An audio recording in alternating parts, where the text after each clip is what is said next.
Hi hello viewers, welcome to late night talks. So ரொம்ப நாள் ஆச்சு நம்ம சேனலில் வந்து வீடியோ பப்ளிஷ் பண்ணி. But it's okay, because here and there நம்ம வாழ்க்கையில் வந்து ஒரு விஷயம் பண்ணணும், கன்சிஸ்டண்ட்டாக பண்ணணும் அப்படின்னா நம்ம அதுக்கு ஒரு டிசிப்ளின், அதுக்கு வந்து ஒரு ரொட்டீன் ஃபாலோ பண்ணணும். அண்ட் பொதுவாகவே வந்து நம்ம கேள்விப்பட்டிருக்கோம், prevention is better than cure, வருமுன் காப்பதே மேல். அதான் உண்மையும். ஏன்னா ஒரு யூடியூப்பில் வீடியோன்னு இல்லை, எனி சார்ட் ஆஃப் கண்டென்ட் நம்ம வந்து ஆன்லைன்லேயோ இல்லை எனி சார்ட் ஆஃப் கண்டென்ட் வந்து நம்ம ஒரு பப்ளிக் ஃபோரமில் வந்து போஸ்ட் பண்ணணும்னா அதுக்கு ஏற்கனவே we have to do the work. So அந்த மாதிரி நான் இந்த பிரேக்கை நினச்சிக்கலாம். ஸோ இன்றைக்கி வந்து நான் உங்ககிட்ட ஷேர் பண்ணிக்கக்கூடிய ஒரு விஷயம் எதுனா பார்த்தீங்கன்னா லோன்லினஸ், தனிமை. பல பேருக்கு அது வந்து ரொம்ப ஒரு பாரமான விஷயமா இருக்கும், சில பேர்த்துக்கு வந்து அது ஒரு இனிமையான விஷயமா இருக்கும். ஆனால் உண்மையிலே தனிமைனா என்ன?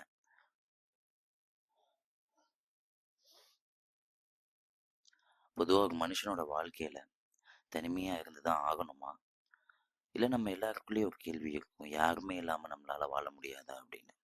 நீங்கள் நல்லா பார்த்தீங்கன்னா சில நேரங்களில் ஏமாற்றங்கள், கொடுமைகள், இது எல்லாத்தையும் அனுபவிச்சவங்க தனிமையில் போய் வாழ ஆரம்பிச்சிருவாங்க. இந்த தனிமை அப்படிங்கிறது எப்படின்னா, ஒரு விஷயம் நமக்கு பிடிக்கல அப்படிங்கிறதுனால நம்ம ஒரு தனிமையை ஏற்படுத்திக்கிறத விட வாழ்க்கையே அப்பப்போ நமக்கு ஒரு தனிமையை கொடுக்கும். அதை நம்ம பெருசாக யோசிக்கணும் அப்படின்னு சொல்ல வரேன். அதை ஒரு பாரமாக யோசிக்காமல் அதை பெருசாக யோசிக்கணும். ஃபார் எக்ஸாம்பிள், நமக்கு வந்து எல்லாருக்குமே வந்து நண்பர்கள் அப்படின்னு நம்ம வாழ்க்கையில் வந்து கண்டிப்பாக இருப்பாங்க, இல்லாமல் இருக்க மாட்டாங்க. அப்படி பார்த்தீங்கன்னா சில பேருக்கு வந்து ஒரு நண்பன் இருக்கலாம், சில பேருக்கு வந்து 2 நண்பர்கள், சில பேருக்கு வந்து 3. நல்லா பாருங்க, ஒரு கேங்கில் 2 பேர் இருந்து 2 நண்பர்கள் இருந்தாங்கன்னா அவங்க வந்து எப்படி பேசிக்குவாங்கங்கிறத நீங்கள் பார்க்கலாம். ஒருத்தர் பேசுவார், ஒருத்தர் கேட்பாரு. ஒருத்தர் பேசுவார், ஒருத்தர் அப்போஸ் பண்ணுவார். ஒருத்தர் பேசுவார், ஒருத்தர் ஆதரிப்பார். ஸோ அந்த ஒருத்தரோடையே அந்த ஒரு பாண்ட் வந்து முடிஞ்சிடும். இதுவே பார்த்தீங்கன்னா சில கேங்கில் வந்து 3 பேர் இருப்பாங்க. அப்போ 3 பேர் இருக்கிற இடத்துல எப்படி பார்த்தீங்கன்னா, ஒருத்தர் ஒரு நேரத்தில் அப்போஸ் பண்ணலாம், பேசலாம், இல்லை கேட்கலாம். இன்னொருத்தர் அப்போஸ் பண்ணலாம், பேசலாம், கேட்கலாம். ஆனால் சில கேங்கில் மட்டும்தான் 4 பேர் இருப்பாங்க. அந்த மாதிரி கேங்லாம் கிடச்சிதுன்னா சூப்பராக இருக்கும். ஏன்னா அந்த மாதிரி கேங்கில் ஒருத்தர் பேசும்போது ஒருத்தர் கேட்பாங்க, ஒருத்தர் அப்போஸ் பண்ணுவாங்க, ஒருத்தர் ஆதரிப்பாங்க. ஆனால் எல்லாருக்குமே வந்து 4 பேர் கொண்ட கும்பல், 3 பேர் கொண்ட கும்பல், 2 பேர் உள்ள ஃப்ரெண்ட்ஷிப்பு இல்லைன்னா இதெல்லாம் அமைஞ்சிருமா அப்படின்னு பார்த்தா கண்டிப்பாக கிடையாது. அப்போ உங்கள் வாழ்க்கையில் தனிமையாக நீங்கள் ஃபீல் பண்ணுவீங்களா அப்படின்னா கண்டிப்பாக இல்லை. இப்போ ஃபார் எக்ஸாம்பிள் பார்த்தீங்கன்னா, உங்களுக்கு வெளிவட்டாரங்களில் ஃப்ரெண்ட்ஷிப் இல்லைனாலும் உங்களுக்கு கணவன் மனைவின்னு வாழ்க்கையில் கண்டிப்பாக ஒருத்தவங்க இருப்பாங்க. அந்த மாதிரி கணவன் மனைவி அப்படின்னு இருக்கும்போது கண்டிப்பாக அவங்க அப்போஸ் பண்ணுவாங்க, கண்டிப்பாக அவங்க வந்து உங்களை ஆதரிப்பாங்க, கண்டிப்பாக அவங்க உங்களை பேச விட்டு அவங்க கேட்டுக்கிட்டு இருப்பாங்க. இந்த மாதிரி ஒரு ரிலேஷன்ஷிப் கிடைச்சாலும் சந்தோஷமாயிருங்க. ஏன்னா உங்களுக்கு அந்த மாதிரி ஒருத்தர் கிடைச்சாங்கன்னா உங்கள் ரிலேஷன்ஷிப் ஒருத்தரோட முடிஞ்சிடும். இல்லை நம்மளோட பிரச்சனையை போய் நம்ம 10 பேர்கிட்ட 11 பேர்கிட்ட சொல்லிக்கிட்டே இருந்தோம்னு வச்சுக்கோங்களேன், ஒவ்வொருத்தர் ஒவ்வொரு கருத்தை சொல்லும் போது நம்ம மனசு எந்த கருத்தை ஏற்றுக்க முடியாது, எந்த கருத்தை ஏற்றுக்க முடியும்னு சொல்லி யோசிக்கிறதுக்கே நம்ம யார்கிட்டயாச்சும் போய் பேசி அதை தெரிஞ்சுக்கணும். லைஃப்பில் முக்கியம் நண்பர்களோ உறவுகளோ இல்லை. லைஃப்பில் முக்கியம் புரிதல். நம்ம வாழ்க்கையில் 4 பேர் இருந்தாலும் 5 பேர் இருந்தாலும் ஒருத்தர் இருந்தாலும் அவங்கள நம்ம புரிஞ்சுக்கிறோமா, அவங்க நம்மளை புரிஞ்சுக்கிறாங்களாங்கிறது தான் இங்கே முக்கியமான விஷயம். நல்லா தெரிஞ்சுக்கோங்க, வாழ்க்கையில் நிறைய சாதிச்சவங்க, அவங்க காசு நிறைய சம்பாதிச்சதா இருக்கலாம், நிறையா பேர் சம்பாதிச்சதா இருக்கலாம், இல்லை ஏதோ ஒரு விஷயத்தை கண்டுபிடிச்சதா இருக்கலாம். எதா இருந்தாலுமே அவங்க தனிமையில் அதை சாதிச்சிருப்பாங்கங்கிறதுல எந்த விதமான சந்தேகமும் இல்லை. காரணம் மெயினாக சொல்ல போனால், ஒரு யூபிஎஸ்சி எக்ஸாமுக்கு படிக்கிறவங்க, ஒரு கவர்மெண்ட் எக்ஸாம் படிக்கிறவங்க முக்கால்வாசி தனியாக உட்காந்து படிப்பாங்க. முக்கால்வாசி சொல்லுங்க. ஏன்னா அவங்க தனிமையில் உட்காந்து படிக்கும் போது நிறைய நேரங்கள் அவங்களால ஒதுக்க முடியும். அதே மாதிரி தான் அவங்களுக்கு ஒரு கஷ்டம் இருக்கு அப்படின்னா, நீங்க யாராச்சும் ஒரு நபரை நம்பி நீங்க உங்க கஷ்டத்தை ஷேர் பண்ணிக்கணும், அவங்க கிட்ட சொல்லணும், பேசணும்னா அவங்களோட டைம், அவங்களுடைய நேரங்களுக்காக நீங்க காத்திருக்கணும். சப்போஸ் அந்த மாதிரி ஒரு டைம் கிடைக்கலன்னா உங்களுக்கு அது ரொம்ப பாரமாகவும் கஷ்டமாகவும் இருக்கும். ஆனா நான் சொல்றது என்னன்னா, நம்ம எல்லாருக்குள்ளேயும் ஒரு நபர் இருக்கான். அவன் நம்ம பேசுறத கேட்டுக்கிட்டே இருக்கான். நம்ம பேசுறத அப்போஸ் பண்ணுவான், அப்பதான் நமக்குள்ள பயம் வரும். நம்ம பேசுறத ஆதரிப்பான், அப்பதான் நமக்குள்ள நம்பிக்கை வரும். அதுதான் மனசாட்சி. மனசாட்சி கிட்ட பேசுறவங்க யாருமே இந்த உலகத்துல தனிமையா இல்லைங்க. நல்லா தெரிஞ்சுக்கோங்க, நம்ம வாழும் போது நம்மளை சுத்தி எத்தனை சொந்தங்கள் வேணாலும் இருக்கலாம்.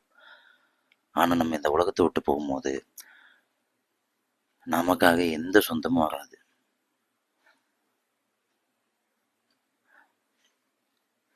எந்த ஒரு சொந்தம், நம்ம பெத்த பிள்ளைங்க கூட நம்மளை தூக்கி போட்டு போயிட்டே இருக்கு. ஏன்னா எல்லாருக்குமே அவங்கவுங்களுக்குன்னு ஒரு வாழ்க்கை இருக்கு. அந்த வாழ்க்கையை தான் அவங்க வாழணும். இப்ப நமக்கு எப்படி நம்ம வாழ்க்கையை வாழ்ந்து நம்ம இந்த உலகத்தை விட்டு போகும்போது அதே மாதிரி அவங்க வாழ்க்கையை வாழணும். ஸோ நம்ம சாகும்போது நமக்காக யாரும் சாக போறதில்லை. அப்ப நம்ம வாழும் போது நமக்காக யாராச்சும் வாழணும்னு நினைக்கிறது மிகப்பெரிய தப்பு.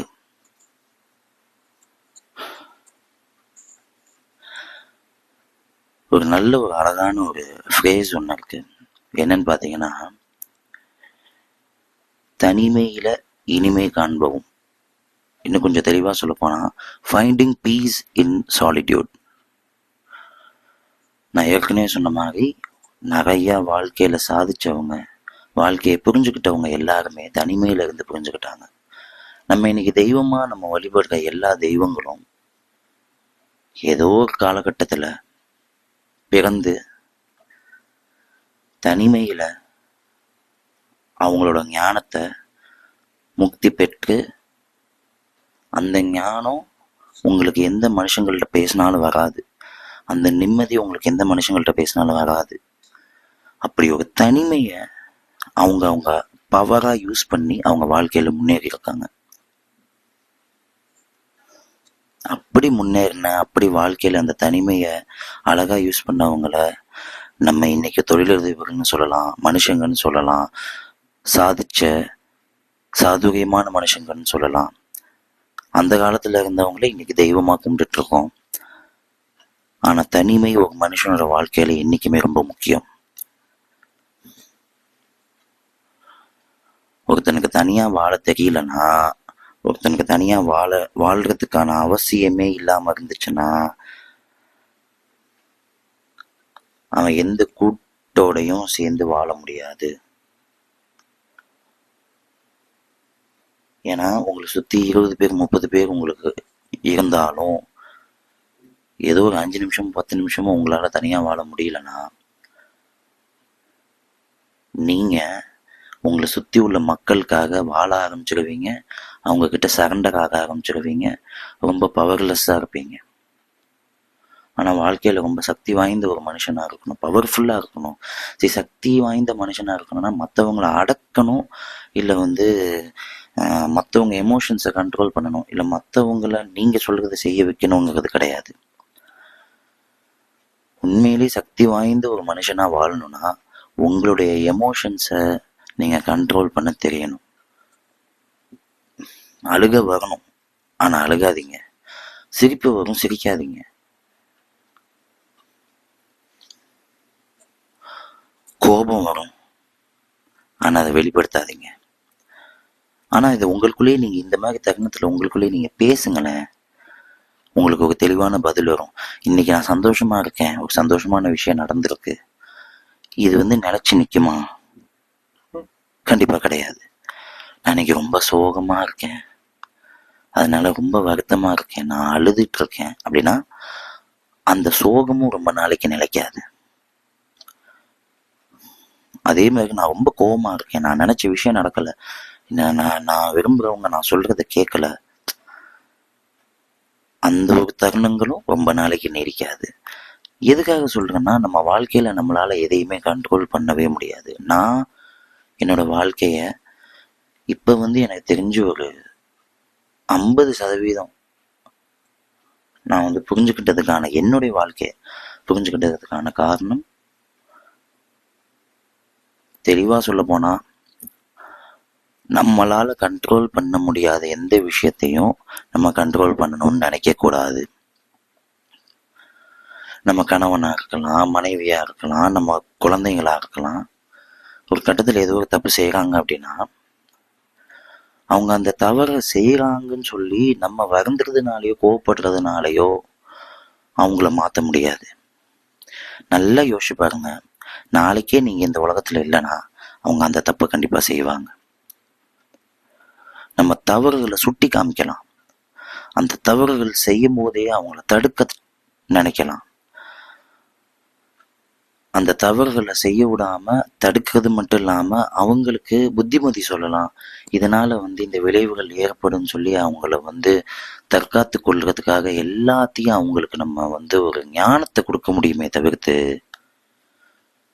அவங்களுக்கு பதிலா உங்களால எப்போதும் முடிவை எடுக்க முடியாது.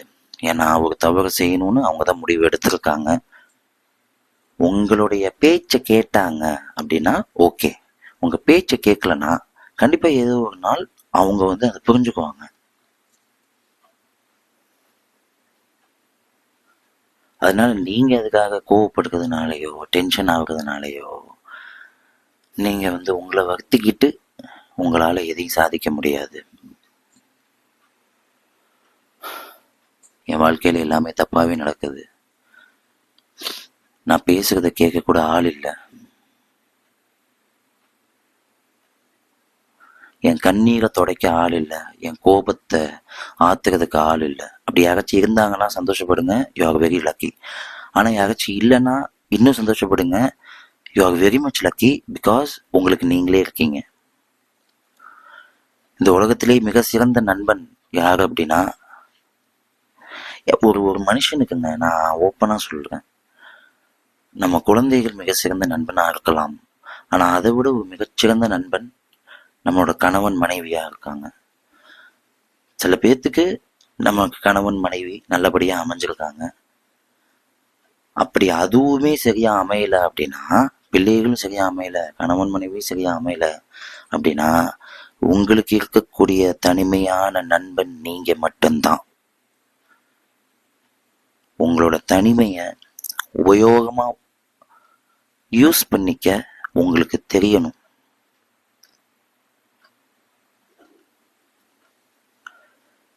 சரியா பயன்படுத்திக்க தெரிஞ்சா உங்க தனிமையை வச்சு யாருமே இல்லாம உங்களால சாதிக்க முடியும்.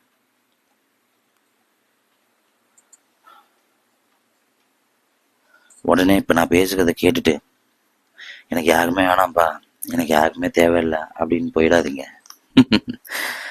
உண்மையே சொல்றேன், முதல்ல உங்க வாழ்க்கையை அனலைஸ் பண்ணுங்க. உங்க வாழ்க்கையில உண்மையிலே நீங்க தனிமையா இருக்கீங்களான்னு யோசிங்க. சில பேர்லாம் நம்மளை சுத்தி எல்லாருமே இருப்பாங்க, ஆனா அவங்க தனிமையை ஃபீல் பண்ணுவாங்க. காரணம், அவங்கள சுத்தி இருக்க மக்கள் கூட அவங்களால ரிலேட் பண்ணிக்க முடியாது. அப்ப வேற மக்களை தேடுங்க. அப்படி வேற மக்கள் தேவையில்லைன்னா தனியா இருங்க. என்னைக்குமே வாழ்க்கையில ஒரு விஷயத்த தெளிவா புரிஞ்சுக்கோங்க, வாழ்க்கைங்கிறது எல்லாருக்குமே ஒண்ணு கிடையாது. ஒவ்வொரு மனுஷனுக்கும் ஒவ்வொரு விதமான வாழ்க்கை இருக்கு, ஒவ்வொரு விதமான பிரச்சனை இருக்கு, ஒவ்வொரு விதமான சந்தோஷம் இருக்கு.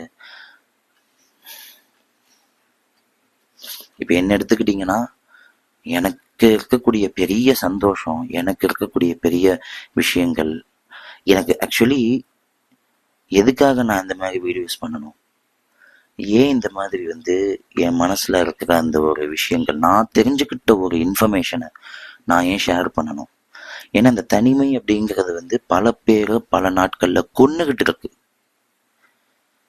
தினம் தினம் மக்கள் தனிமையை தாங்கிக்க முடியாம